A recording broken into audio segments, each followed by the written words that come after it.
Hello students, तो एक बार फिर से आप सबका वेलकम है। तो सम एप्लीकेशंस ऑफ ट्रिग्नोमेट्री की हम बात कर रहे थे। और पहले की वीडियोस में हमने देखा कि एंगल ऑफ एलिवेशंस के ऊपर कैसे सवाल थे और कैसे हम उसको सॉल्व कर सकते थे। हमने 5 एग्जांपल्स लिए एंगल ऑफ एलिवेशंस पे। अब आने वाली वीडियोस में हम एंगल ऑफ डिप्रेशंस के ऊपर बात करेंगे और उसके ऊपर एग्जांपल्स लेंगे और देखेंगे कि क्या अप्रोच होती है इसे सॉल्व करने की। तो एक और एग्जांपल के साथ हम आ गए हैं जिसमें हम एंगल ऑफ डिप्रेशन के ऊपर सवाल करेंगे। ओके, तो सबसे पहले क्वेश्चन पढ़ते हैं। तो the angles of depression of the top, देखिए एंगल ऑफ डिप्रेशन का नाम आ गया है यहीं पे। Angle of depression of the top and the bottom of 8 meter tall building from the top of multi storeyed building are 30 degree and 45 degree respectively. मतलब क्या हुआ कि भाई एक ग्राउंड है। ओके, सपोज करो एक ग्राउंड है। सीधा ही है, सपोज कर लो। पेन टैब में थोड़ा से मुश्किल हो रहा है।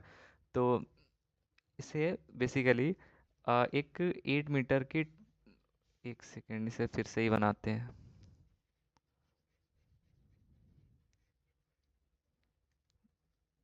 ओके, तो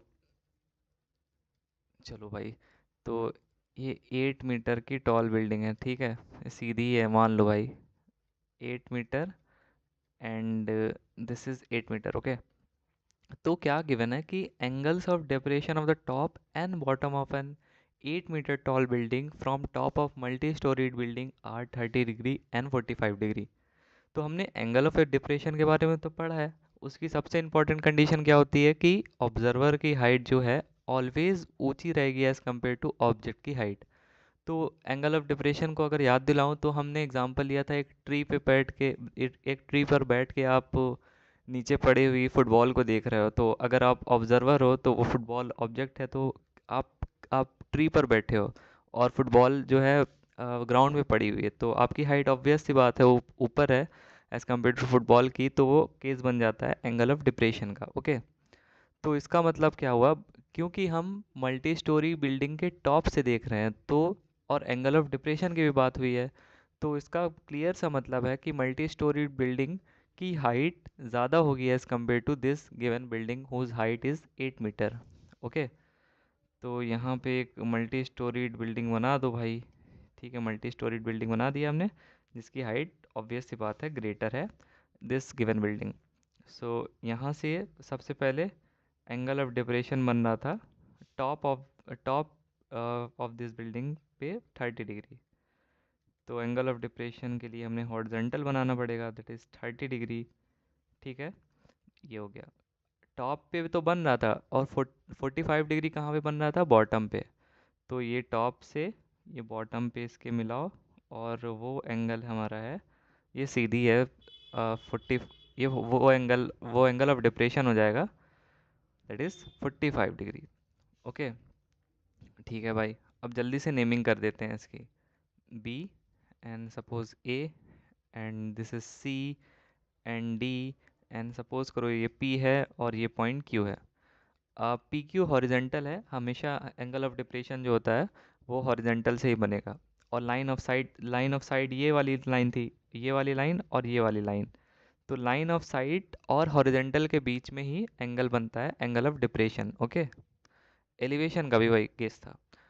ओके, तो ये इतनी बात तो क्लियर हो गई। और एक बात जो हमें ऑब्जर्व करने वाली है कि पी क्यू लाइन जो है वो पैरेलल है बी डी के, और ये पैरेलल है सी ए के और ए सी के।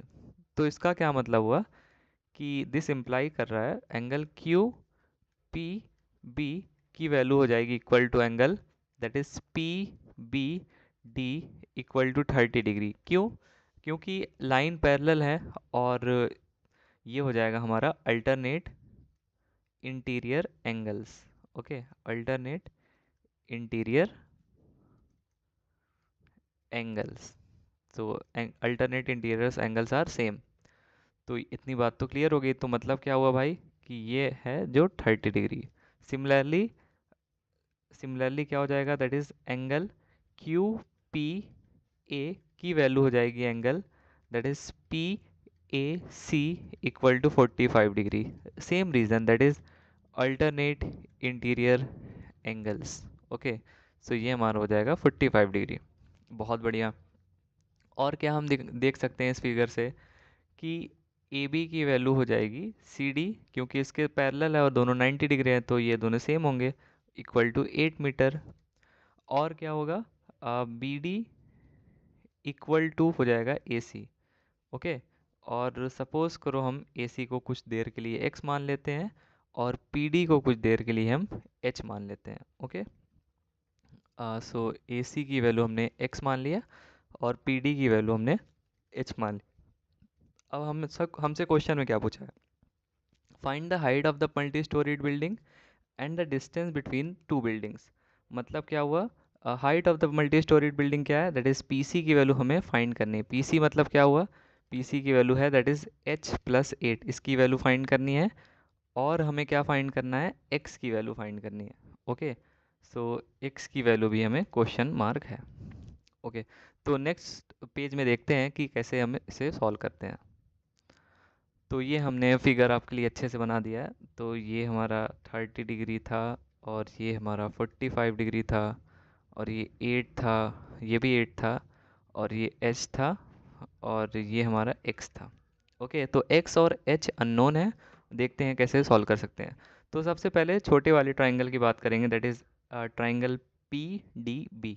सो हम ऐसे लिखेंगे कि in triangle that is P D B we have what, let's see. So यहाँ यहाँ हम tan 30 की वैल्यू लिख सकते हैं क्या, बिल्कुल लिख सकते हैं। tan 30 डिग्री क्या हो जाएगा, that is P D, that is perpendicular upon base, that is B D. Okay. तो B D equal to A C है, इक्वल टू एक्स है, हमने अज्यूम करा था। और tan 30 डिग्री की वैल्यू हम जानते हैं क्या, 1/√3 होती है। तो पी डी की वैल्यू हमने एच माना था और बी डी की वैल्यू हमने एक्स माना था। तो यहाँ से हम क्या एक्स की वैल्यू लिख सकते हैं, √3 टाइम्स एच, बिल्कुल। तो इसको इक्वेशन नंबर 1 मान लो। अब बड़े वाले ट्राइंगल की बात करो, बड़े वाले ट्राइंगल मतलब ट्राइंगल पी सी ए, ये ट्राइंगल, इस ट्राइंगल की बात करते हैं। तो यहाँ से हम in triangle that is P C A we have, यहाँ से tan 45 की वैल्यू लिख सकते हैं क्या, बिल्कुल लिख सकते हैं। तो tan 45 डिग्री की वैल्यू हो जाएगी that is P C by A C. तो tan 45 डिग्री की वैल्यू क्या हम जानते हैं, बिल्कुल 1 होती है। और पी सी की वैल्यू क्या है, दैट इज़ h प्लस 8, आप फिगर से देखो। और ए सी की वैल्यू क्या है, x।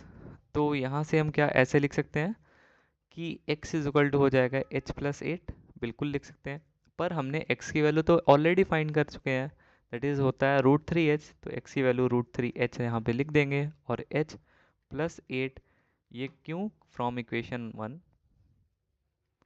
ऐसे रीज़न लिख देंगे। ओके। सो इसको उधर ले जाते हैं, तो ये बच जाएगा हमारा h √3 माइनस 1 इक्वल टू 8। और नेक्स्ट पेज में इसे सॉल्व करने की कोशिश करते हैं। तो यहाँ से h की वैल्यू आ जाती है 8/√3 प्लस, सॉरी √3 माइनस 1। इसको रेशनलाइज करते हैं तो ये हो जाएगा +1 एंड √3 माइनस 1 इंटू √3 प्लस 1। तो ये हो जाएगा हमारा दैट इज़ 4 टाइम्स ऑफ, क्योंकि ये a square minus b square, so √3² minus 1 which is 2। तो 4 टाइम्स ऑफ √3 प्लस 1 हमारा मीटर, हमारी एच की वैल्यू आ जाती है। एच की वैल्यू आ गई तो एक्स की वैल्यू हम क्या निकाल सकते हैं, बिल्कुल क्या था वो, √3 टाइम्स ऑफ एच। सो मतलब क्या हुआ, √3 इंटू 4 इंटू √3 प्लस 1। तो इसकी वैल्यू हमारी आ जाती है equal to, that is multiply करते हैं, दैट इज़ 4√3 इंटू √3 प्लस 1। ये इसकी वैल्यू आ गई, that is distance between buildings. Okay, बिल्कुल बात सही है। अब क्या कर सकते हैं हम, देखें। सो यहाँ पे हमने दोनों चीज़ फाइंड कर दिया है, दैट इज़ एच और एक्स, यही तो फाइंड करना था हमें। So the height of, building क्या हो जाएगी, the height of multi storeyed building हो जाएगी, height of multi storeyed, building क्या हो जाएगी, that is 8 plus H. H की वैल्यू तो हम निकाल दिए हैं, is 8 plus H. So H की वैल्यू क्या है? एच की वैल्यू है 4√3 प्लस 1। तो this is the value of multi storeyed building. Okay, इतना मीटर। और distance between two building, distance between two buildings हमारी हो जाती है equal to, that is 4√3 plus 1 meters. Okay, इतनी बात तो क्लियर है। तो हमने फाइंड कर लिया x की, that is distance between two buildings, और height of the multi storeyed building. एक बार जल्दी से देखते हैं कि क्या किया था हमने। तो हमें गिवन था कि the angles of depression of the top and the bottom of an 8 meter tall building from the top of a multi storeyed building are 30 degree and 45 degree respectively. तो एक बिल्डिंग थी जिसकी हाइट थी 8 metre थी, और उसके top पर और बॉटम पर जो एंगल ऑफ डिप्रेशन बन रहा था वो 30 डिग्री और 45 डिग्री बन रहा था। तो क्योंकि एंगल ऑफ डिप्रेशन हम जानते हैं उस केस में होता है जब हमारा ऑब्जर्वर की हाइट ऊंची रहती है एज कम्पेयर टू ऑब्जेक्ट की हाइट से, तो मल्टी स्टोरीड बिल्डिंग जो है हमेशा ऊंची रहेगी as compare to this given building that is of height 8 metre. Okay, so यहाँ से हमने कंक्लूजन निकाला that is P Q perpendicular parallel होगा बी डी के, और परपेंडिकुलर पैरेलल होगा सी ए के। तो यहाँ से हमारा एंगल बी आ जाता था दैट इज 30 डिग्री, और एंगल पी ए सी आ जाता था 45 degree from alternate interior angle से। ओके, और हमने पैरेलल लाइन और परपेंडिकुलर है तो दोनों इक्वल होंगे। तो यहाँ से A B equal to C D हो गया इक्वल टू 8 मीटर, और similarly B D equal to A C equal to x मान लिया था हमने। तो हमें height of the multi storeyed building find करनी थी जो कि है पी सी, तो एच प्लस 8 माना। और अब हमने दोनों ट्राइंगल की बात की और दोनों में tan थीटा लगा दिया, और दोनों अननोन को हमने फाइंड कर लिया। और हमारा जो डिस्टेंस जो height of the multi storeyed building आ रही थी वो है थी 8+4 × √3 + 1 meters, and distance between two buildings जो आ रही थी वो है 4√3 × √3 + 1 मीटर्स। आई होप ये समझ में आया होगा, ये क्वेश्चन अच्छा था। और हमारी वीडियो पर फिर भी अगर आप कहीं भी डाउट हो तो आप कमेंट सेक्शन में पूछ सकते हैं। हम आपके डाउट्स को ऑलवेज़ वेलकम करते हैं और ट्राई करेंगे कि उसे सॉल्व करने की।